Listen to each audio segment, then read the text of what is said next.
Shalom and good day all. This is Tehillim29 back again for another anime movie review. And of course, this anime movie review consists of Jujutsu Kaisen Zero. In fact, this the movie in relation to this, as well as the story in relation to this, or the manga. Um, this was done after. Um, I think when this actually came out, it was I think after volume 7. Even though I do believe it was done a little bit before that, and I must admit, the way that this story has been adapted to film, I'll definitely get around to that very shortly.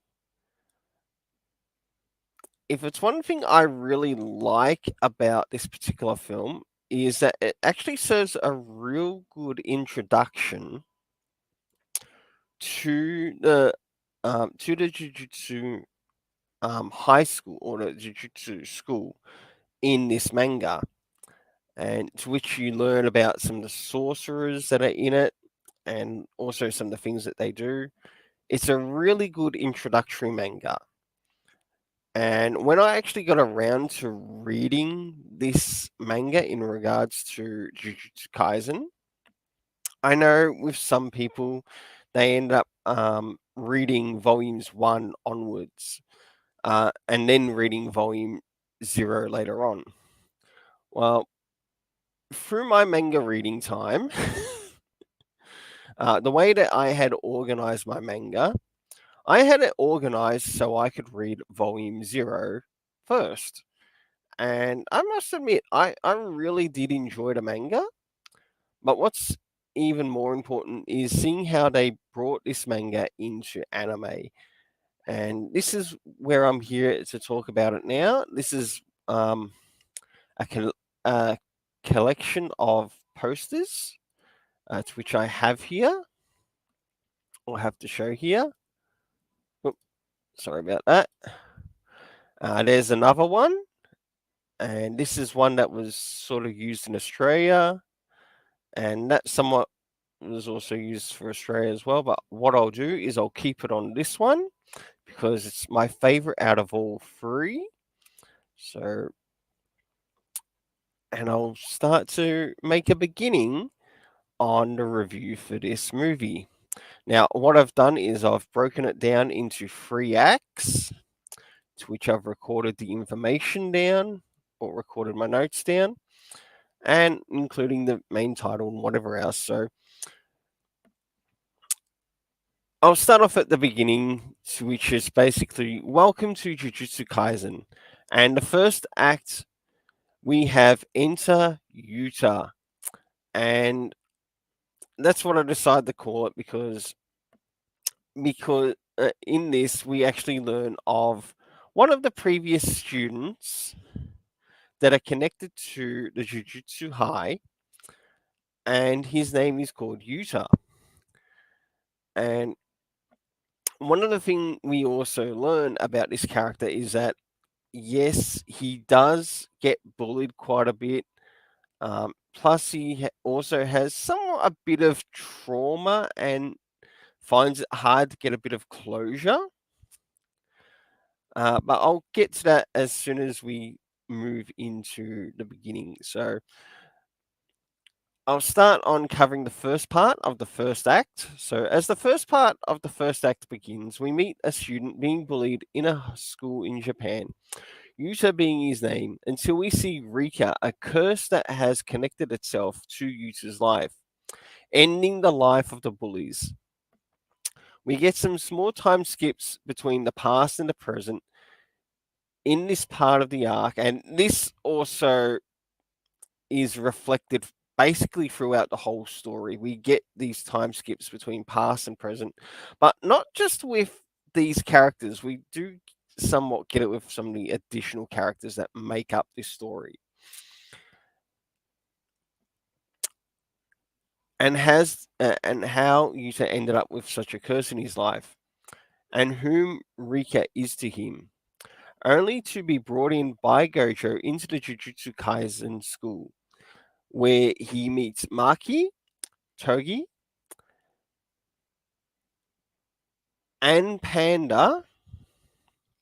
As things progress and move to an elementary school, so this starts to move towards one of their first early missions in the story. And this is done with all four of them, to which they now must exorcise some cursed spirits from the school.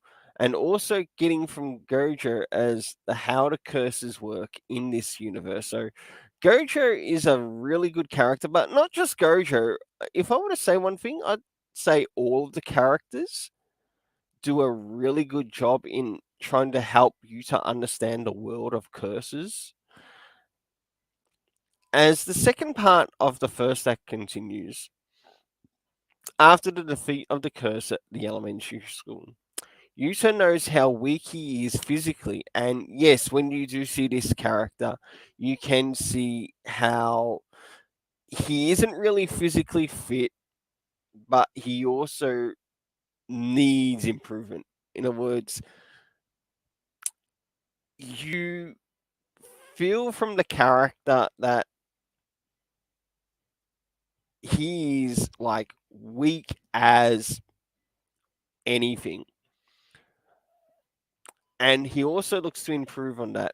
As things progress and the learning of more around the curses and how they work, Gojo helps him out by giving him a katana to use, to which Gojo tells him of how to use his curse to infuse a weapon to sort of like be more direct in his strikes instead of like having a curse go practically a- out of his control. To which he also gets some practice in with Maki. And you get to see Maki and Yuta practice together. Uh, with Yuta, he's sort of like using a kendo stick.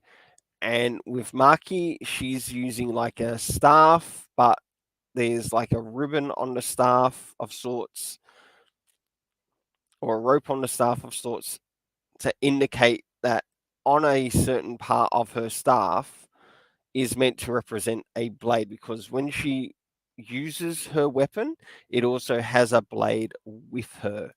And I must admit, that was really well done, really well executed.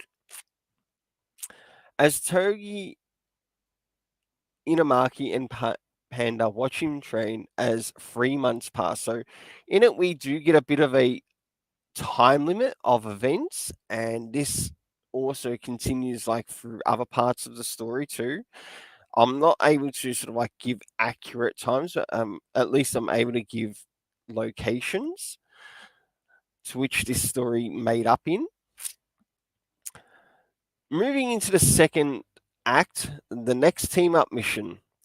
Now, as we enter the first part of the second act, Inamaki and Yuta, so that's Togi, Inamaki, and Yuta have been sent to an abandoned shopping district to remove some curses until things slightly get hectic when a curse that wasn't there before makes its appearance. Yuta, even in his weaknesses in this situation, must find his courage, and yes, he literally has to find his courage, even to help Inamaki Togi out, who lost his throat medicine when something happened on one of the scenes, to take on the new curse in the shopping district building. Gojo, after the events, investigates the scene as we learn that there is a banished cursed sorcerer by the name of Ghetto, sort of like showing up at the scenes but not letting himself be known. And that's the only way to address that. As things progress into the second part of the second act, we are introduced to Ghetto, who is helping some ladies out in relation to a haunting. Moving forward into the story, we return to Jujutsu High, to where Maki, Togi, Panda, and Yuta until they get an unwanted visitor in the person of Ghetto, who lays out a bit of a challenge to the Jujutsu sorcerers to go to Shibuya in Japan on December 24th because it's sort of like a demon's parade as to what's being set up on that day, or it's known as a demon's parade that's set up on that day. As the day is reached, Gojo's intuition feels something is afoot, to which he also has Panda and Togi with him.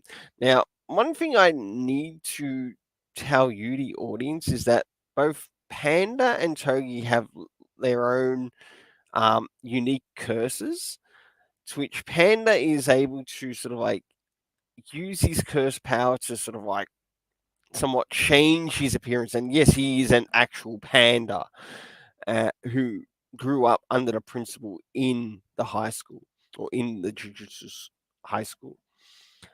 And with Togi Inamaki, um, his curse involves sort of like curse speech, to which, in a way, he has to somehow do a way to, or he has to speak certain words over a certain period of time.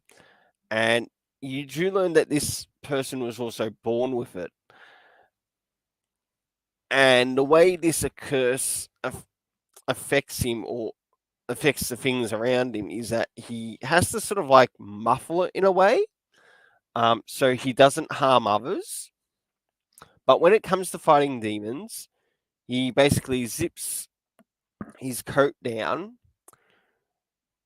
speaks towards the curse, and the curse, something can happen to it, including leading to its own destruction. And the difference is like with all of these jujutsu sorcerers, they are also at different ranks. So I really hope that helps you.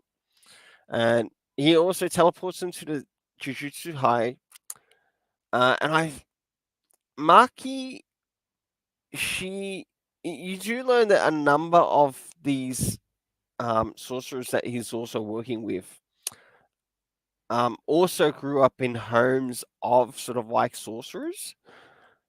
And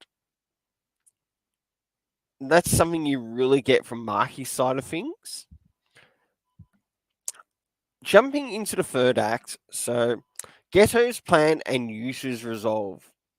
Moving into the first part of Act 3, Ghetto has made his way to the Jujutsu High, whilst his underlings are in the city of Shibuya fighting in the city.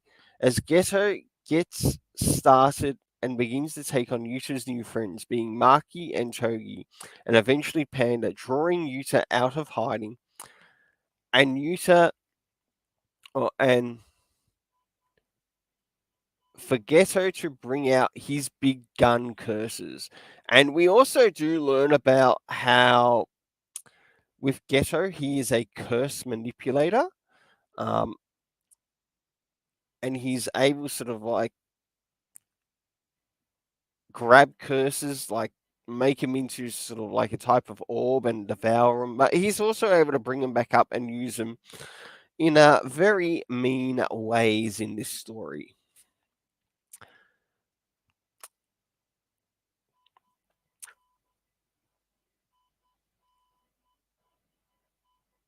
Now, we also learn that Ghetto is also trying to bring out his big gun of curses to try to obtain Rika, because at the moment, Ghetto doesn't know what Rika is, if Rika is actually an individual curse or something else. To which Yusha is trying to find peace with her as his curse, with things ending in the city and things moving back to the Jujutsu High, and a battle between Yuta and Ghetto. As the second part of the third act begins, Ghetto goes into full attack against Yuta. With a brief glimpse into what is happening in Shibuya, Nanani, who is also a character from which you do see in the first season of Jujutsu Kaisen. You do get to see how his curse works because it's like he's able to find weak points, and when he finds those weak points in a curse, he strikes at it and destroys it. Um, who is also a Jujutsu sorcerer who helps off fending off the curses. As things grow scarce in Shibuya, with a number of sorcerers lost, the members of the Tokyo Jujutsu High also turn up to help. And we also get to see these members connected to the Tokyo Jujutsu High show up in basically the second part of the first season. Yuta makes a big life changing decision in his fight against Geto, to which he doesn't expect him to surrender himself fully over to the curse of Rika. As he continues to fight,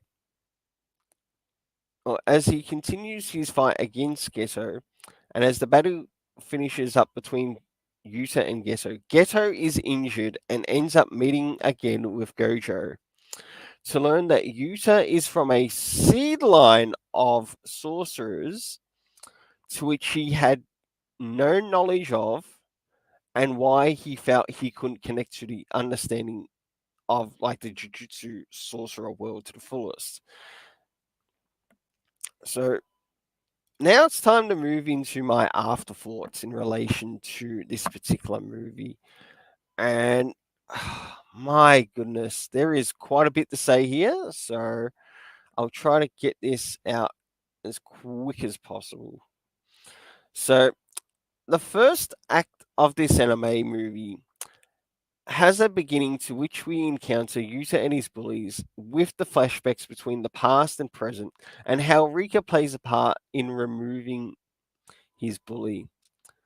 With that little information, we are shown in his background with Rika and with progressing to being brought into the Jujutsu High with Gojo and meeting up with who some acquaintances who would become his friends, like being Panda, Inamaki, and Maki, and to getting his first lot of hands on experience to fighting curses. So you get to see how new he is to this, how much anxiety he has in regards to this.